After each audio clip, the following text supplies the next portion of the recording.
everybody, welcome back to Cottonwood Hill Farms. So this is going to be kind of a short video, but I wanted to do some updates because I've gotten behind on some editing and things like that, and so I haven't been able to get a video out in a timely fashion. So I just wanted to do kind of a quick update on some things, and we've gotten a ton of rain lately, which is awesome. And I'm pretty sure, I mean, I can't imagine they're still considering us in a drought. I know a lot of Iowa is, but Southwest Iowa, I'd be really surprised if they're even saying that we're in a moderate drought at the moment. We're not saturated yet, but we have gotten a lot of rain in the last month. In fact, the weather we've been having is more spring-like weather than anything. Usually July and August are our drier months, hotter, drier months. And I mean, heck, this morning it was so wet, I had to go out and feed the bottle calves. I had to wear my rubber boots just because the grass is so wet. So heavy dews in the morning. We've been getting rain like every other day, it seems like. We do have a stretch of dry weather coming up, so I am looking at getting some stuff done with that, hopefully. But it's been great. The pastures are starting to recover. We still got a ways to go with a few of our pastures, but for the most part it's looking great. The alfalfa, our fourth cutting, is right around the corner, and I don't even have all of my third crop done yet either. So things are looking really good. In fact, we're to the point to where I'm not grazing fast enough to keep up with our pasture growth, which is wonderful. That's what you want. And so I'm actually going to probably cut some spots out in the pasture, and a few spots that are just growing too fast and I can't keep up with them, and they'll have plenty of time to regrow. So that's kind of what's been going on with the rainfall. It's looking great. We're real happy with it. The crops actually around here too, the other farmers, their crops are looking really good as well. So very fortunate, very blessed that we've gotten the rains we have, and we're still praying for all you guys out there that need them. A few other things we got going on. I've been working on, and there's some videos coming out about this stuff after this one, but my hay baler, my round baler, I've been working on that, and I think I figured out the issue with that, so that'll be coming out next. I'm not done with it yet. I'm getting I gotta have a piece made for it, but there'll be a video coming out about that. But I wanted to get that fixed because I've got a couple acres. That ground I talked about, that guy, a friend of mine, he's got it's only, I haven't measured it, but it can't be much more than 3.5-ish acres, somewhere in there, give or take. But it's that land that I was telling you guys I cleared. It was filled with trees 4 or 5 years ago, something like that, maybe 6 years ago, and I cleared out a bunch of brush and trees for him, and he's been paying me to mow it. Well, anyway, that actually doesn't look too bad. A lot of buttonweed, but that's not really that big of a deal. There is a lot of good grasses in there, so we're going to round bale that. And then I've got that 8 acres of I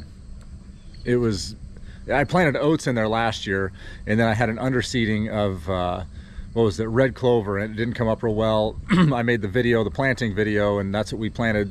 Part of that video was planting orchard grass over there. Well, the orchard grass never really germinated, or it was very sparse just because we didn't have, it was a late growing season, we didn't have hardly any moisture. So there's a ton of foxtail out there. So I'm actually going to cut that, and I've got the dry cows on it right now, but it's there's some grass in there, but not a lot. There was some clover in there, but they're obviously not eating the foxtail, and there's a ton of foxtail. So I'm going to cut that. I need to get that foxtail off there anyway before winter. So I'm going to cut that, and I'm going to bale that, and I'm planning on using that for bedding. We'll see how many bales I get out of it, but I would imagine, I'm hoping to get maybe 5 bales, 6 bales, which would be, I don't know if that probably wouldn't cover my bedding, but it would take up most of what I need for bedding this winter, which would be great because that'll save me some cash there. So I'm going to cut that, and then there's some other spots too that are pretty thick with foxtail too. That the other spot just across the way that I planted with orchard grass too, that was corn last year, that has some real thick spots in it with foxtail too. So I'm going to do the same over there. I'm just going to cut all that foxtail, rake it up and bale it, and use it for bedding. And then over on the highway just over to the east of us, there's another spot, a couple that moved up here from down south, and they've got I think it's an acre and a half, something like that. But they're going to have some horses here next year. Anyway, they got a hold of me, and they want to cut that little spot they got there. It's just grass, but they want to cut that for hay, and so we're just going to split that. So I'm going to do that probably later this week. I want to get my alfalfa cut first, and then I'll work over to the grasses and the foxtail, and then we'll cut the We'll probably cut the foxtail last, do the grasses second, and get those square bales up too, because we're gonna split it, and that should be decent hay too. So I'll take all the hay I can get this year. So anyway, that's kind of what's going on with the hay. Like I said, the weather has been great. Today, I think the high today is like 77. Yesterday the high was 72. It actually was kind of cold yesterday. It was kind of gloomy, spit a little bit, got a little bit of rain, and it was kind of windy. But it feels like fall almost, early spring or later in the fall right now.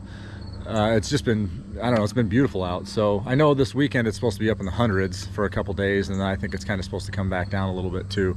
But you couldn't really ask for better weather. It's the only thing when it comes to hay, growing weather is never good drying weather, and they never coincide with each other. So right now we've got good growing weather, but drying is going to be an issue. So I'm assuming with the heavy dews and stuff, I'll probably have to let this hay, everything I'm cutting, lay. You know, usually this time of year you cut it, let it lay a day, and then bale it the following day. Sometimes you can even rake it the evening of the next day. But I'm guessing I'm gonna have to let this stuff lay for a couple days before I rake it and bale any of it. I also got a message from the mushroom guy where I get my compost from, and he's got another big load of mushroom compost for me. So I got to get over in there and get that, and I'm hoping I should be able to get over there sometime this week. I'm not sure when, but pick that up.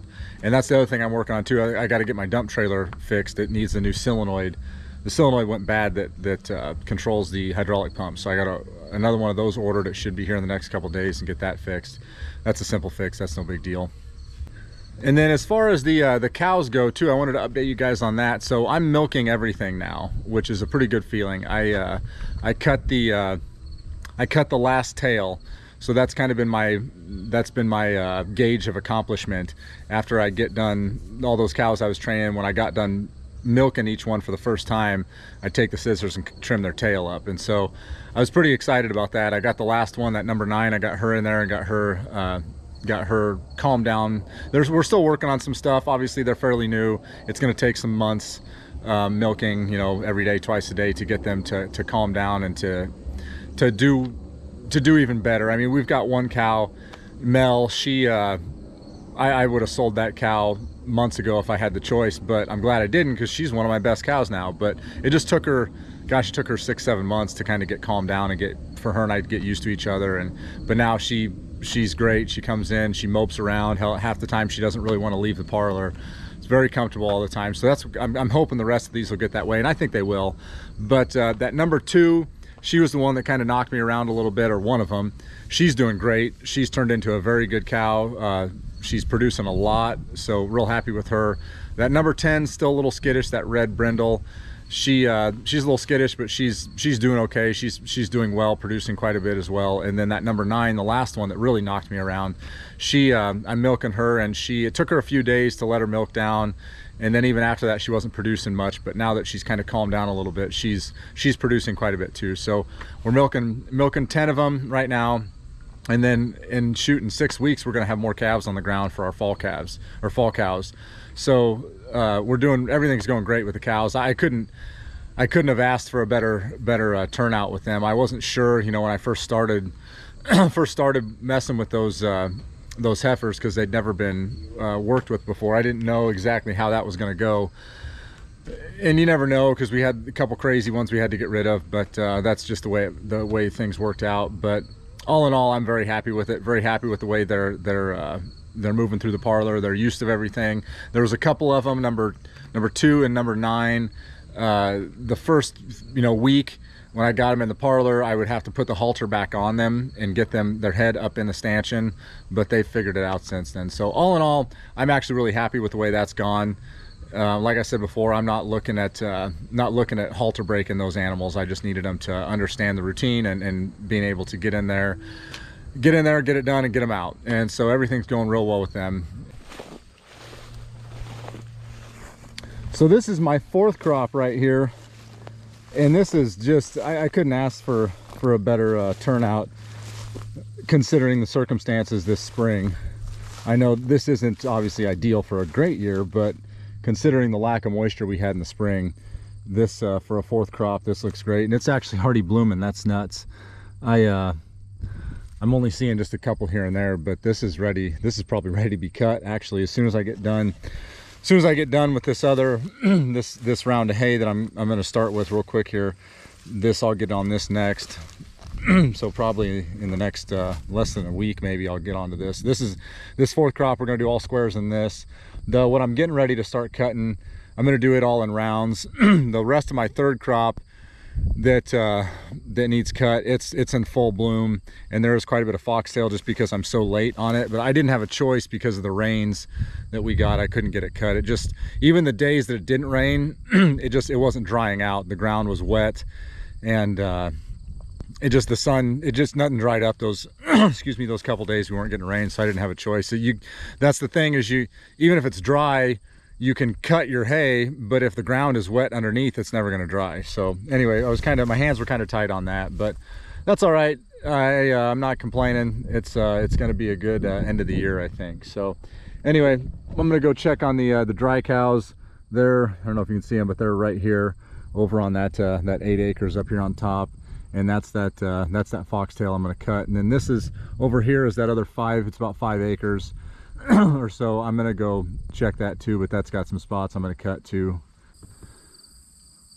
These guys are starting to show their bags, which they should. They're gonna start dropping calves here in the next, could be as quick as a month.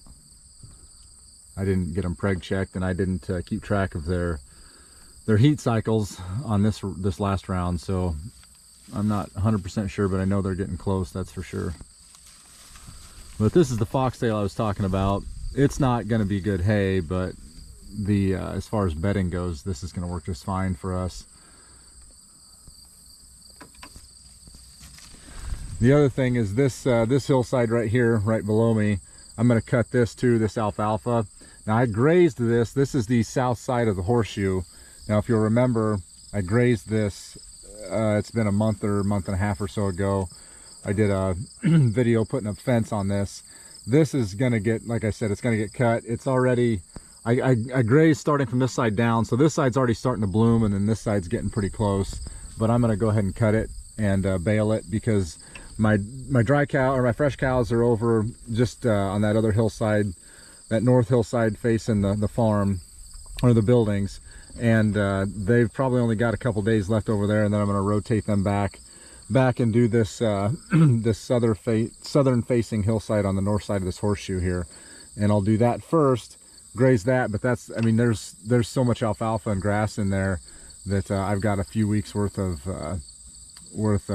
grass, or worth of grazing in there as well. And I'll make bigger paddocks this time than I did last time, but still there's easily a couple weeks worth of grazing over there. So I'll do that first, and then we'll move around to this side, and by that time this should be grown back up over the next couple weeks. And then like I said, that's that other foxtail over here that I'm going to cut too for bedding. And so yeah, and then these guys are going to get moved to the back to the point here in probably the next, by the end of the week, because I want to get this cut before the end of the week. So I'll probably move these guys here in the next few days as well. So anyway, like I said, all in all, considering the way spring started, I'm pretty happy with the way this year's went. It could have been a lot worse, that's for sure. And hopefully this fourth cutting, and then we may be able to get a fifth cutting. I don't know. This is the first time I've ever been able to cut a fourth cutting, because I should be able to cut my fourth cutting the end of this week or beginning of next. And that'll just be the third week in August. I think that'll be, is that right? This week's the second week, something like that.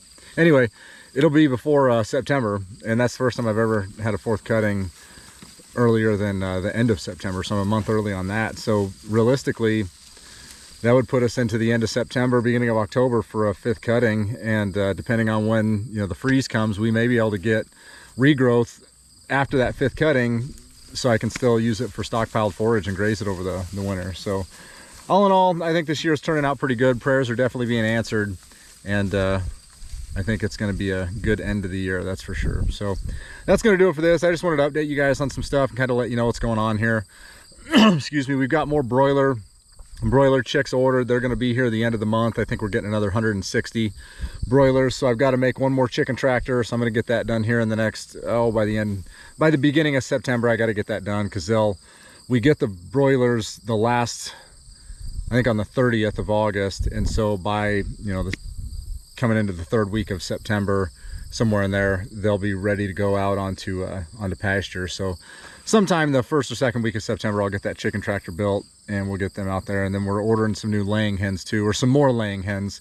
We can't keep up with our eggs. We get rid of so many eggs every week, and our chickens, they're I usually, let's see, they're getting to be, they'll be a year. So next spring we'll have some chickens that are going to be 2 years old, and so we'll kind of thin those out. I don't like to have chickens much past 2 years because they just start to drop in production. But anyway, getting some new ones to rotate in. We'll probably get those in October, so then they'll start laying, you know, early spring, late winter, somewhere in there.